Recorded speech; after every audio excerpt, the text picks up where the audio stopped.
Hi, this is Chris at ISE 2022. So excited to be back at this industry show. It's absolutely buzzing, and we have some great new products that we want to show. For those that weren't able to make it here, you'll be able to see all our new products as well in about 2 weeks at InfoComm. One of the things that we wanted to show you was our new AV UI. We've really developed this to simplify installation and deployment of network applications with our switches. Instead of having to understand what the CLI GUI is doing in the command line interface, we've created profiles with various different manufacturers. What you'll see here is a picture of the switch.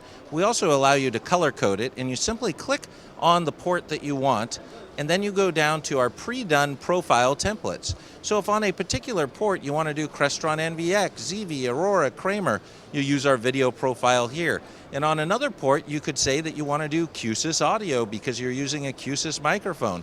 You just simply click on the port and click on the profile, and the switch is configured.